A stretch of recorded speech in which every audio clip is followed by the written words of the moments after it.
my kupuna had, at that time that we're talking about, had just passed. She was 97 years old. She struggled her entire life. She lived in Lahaina, which at one point in time was the capital of Hawaii. So it was a whaling port. And so there was a very big population of Christian missionaries. And she struggled, you know, she How did she struggle? She struggled with Christianity. If she went to church, she was forced that. You know, the missionaries beat their God into them and forced them to go to church and speak their language in schools.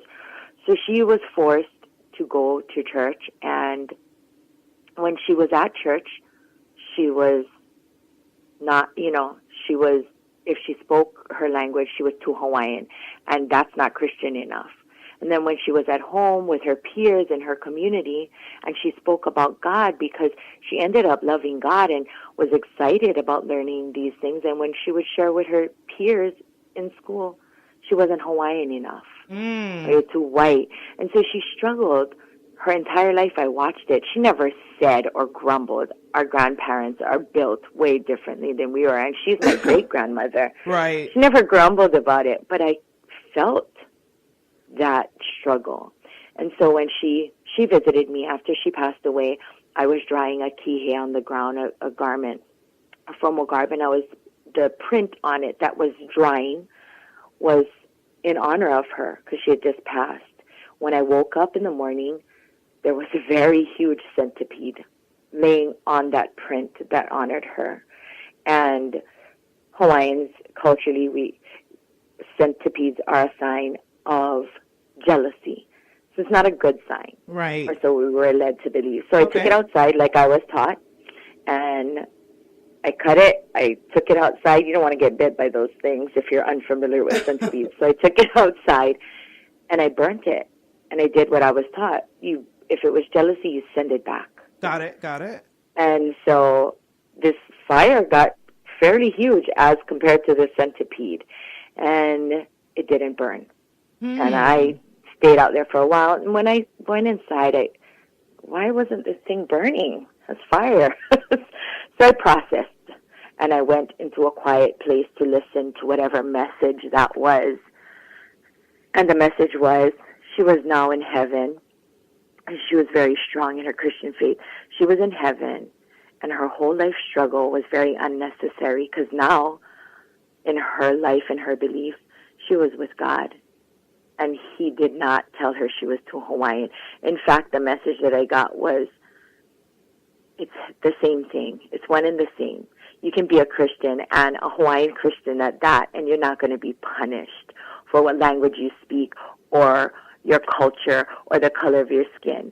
It is the same thing, and that was the message that she had sent to me. So she gave me the gift of not having to carry that burden of struggle, because you struggle with it as a Native person.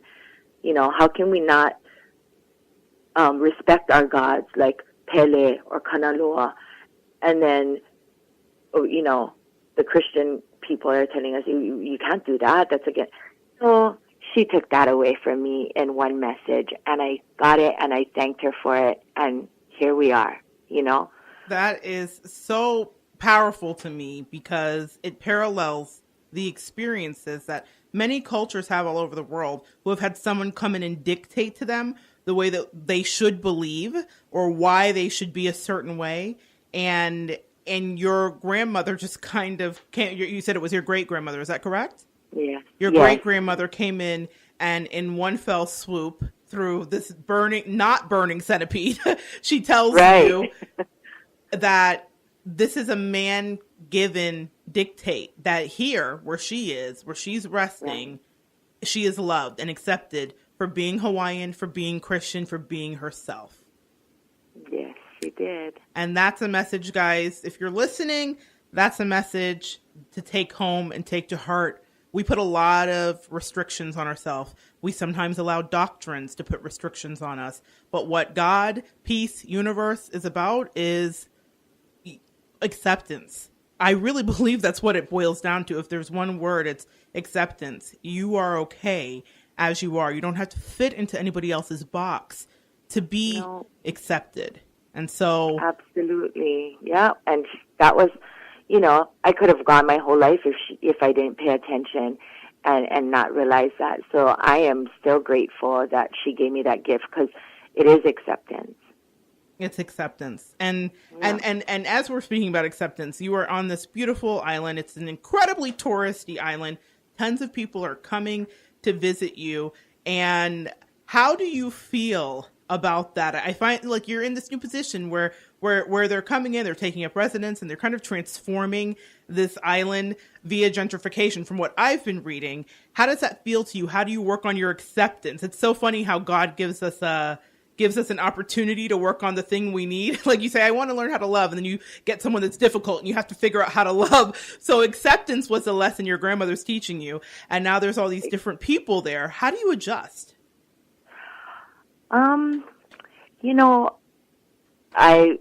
We adjust. You do what you need to do.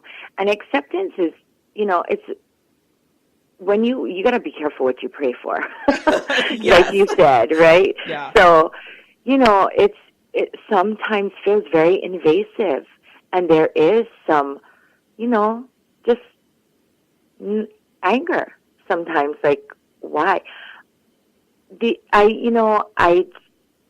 I just think when I meet people that are transplants here, you move here because you love this place. And you move here because something called you to this place. Usually. Sometimes you're forced here, but Hawaii's not a bad place to be forced to be. But when you come here, it's changing. And change is hard, because as humans, we're creatures of habit. So it's hard, but you pray through it. You know how I deal with it sometimes, and it's okay. I close my gate. I close my gate. It's a simple solution. I come home and I close my gate, and I stay quiet, and I work on my home and my children and my family. And that's how I deal with it, acceptance. Because when people come in, they bring their habits, the good, the bad, Absolutely. Yeah. So it's a challenging one, because you gotta, even if I can close my gate all the time, I do have to go to the grocery store and see this and intermingle, and nobody wants to. I always tell my kids, please do not make me end up on the internet, and so what I do is I just repeat stuff to myself, and it may not make sense to everybody, but it works for me. And if I cannot be kind, then I will be quiet. Now, this took some time, because I am very vocal and I'm very outgoing and outspoken. So if I cannot be kind, I will be quiet. And people who knew me from my youth are very surprised I'm not real quiet still, but as compared. So yeah, if you cannot be kind, you be quiet, and you learn that what made that person like that. Because a lot of times there's no malice in it. It's ignorance. And there's a difference. Yes. Yeah. It reminds me of a quote from a favorite artist of mine. And he said, they're trying to sometimes build a brand new city without us, and the tourists come down and bring so many dollars, but no matter what they do, it will still be ours. And I feel like you have a real sense that the island belongs to the people, and the people belong to the island. And whoever comes in, wonderful, but it's about doing it with respect and being humble when you come in. And right. Respecting the culture that's already existing to the place that you deem paradise. It's that way for a reason, because it's been established by the indigenous people there. And I think that's something that we can all learn, no matter what culture we're from, is to be respectful and humble when we go into different places, Yeah. It's easier said than done, because when you look at Americans, and I am an American, when we look at us, well, if we're humble and quiet as a people, you know what I mean? That's not what we do well. No, we don't do that well, but practice makes perfect. Amen. So if you be conscious of it, and you completely repeat stuff like that, like if I cannot be kind, I should just be quiet. you know, it does work wonders. You know, I just seen something that made me go, oh. It said, quiet is a superpower, and it is. Quiet is a superpower. That should be the name of the show. What is your superpower? Be quiet. That would help us all so many ways at different times. And one of the other things too, I want to just kind of segue back into where you are, the beauty of that. I know that part of your culture is to be respectful of your elders, and we've talked about that. Maybe to be quiet if you can't be kind. I love that. But there's also this deep, deep ingrained respect for the land. And one of the greatest resources in the world is within eyesight of your home, which is the always growing and active Mount Kilauea. And then Mauna Kea, the tallest mountain, is on your island as well. Can you tell listeners about what Mauna Kea is? I might not be saying it right for those who do not know, and then explain how Mount Kilauea is playing such an important part in your life right now. So we do live on a very special island. Mauna Kea is loosely translated into White Mountain because it snows up there. So on this island, you get snow, and then you can go snowboarding, and then 10 minutes, not 10 minutes later, but, an hour later, you're down at the beach. So what Mauna Kea is the tallest mountain from sea level to summit. It's the tallest mountain in the world. Now, I'll just say briefly, because of our time, Hawaiians have 3 picos on our bodies. Okay. Our fontanelle at the top of our head is our spiritual connection. That's our pico po'o. Our pico is, our second pico is our connection with, that's our navel, our belly button. That pico is our connection to our mothers and their mothers, so to our past and our kupuna. Our third pico is the genitalia, and that is our pico, and it's sacred because that's going to continue our race and continue your generations, and that's why that's important. So if we look at the earth as a living being, or like a living, breathing thing, Mauna Kea being the tallest mountain from sea level to summit is the fontanelle of the planet. It is the spiritual connection to that. And I know indigenous people don't have to know Mauna Kea, but they know something special is about that mountain. It's that energy that, causes that mountain to be so special. And people just know this. It is also a Vauakua. So according to, Hawaiian culture, it is a place where the gods dwell. So it's not a place that we go and we call it Maha'oi, we're going to be nosy. But what's happening on that mountain is there is a 30-meter telescope, billions of dollars being spent. We want to build this monstrosity of a telescope on that mountain. The Hawaiians, not all, but a lot of them are resisting that and saying, no, we have telescopes up there because Hawaiians are for education. We are for exploring. We are for science, but at what cost? So I think at this point, Hawaiians are saying you have telescopes up there. Some of them are not in use. Use that. It doesn't need to be this big.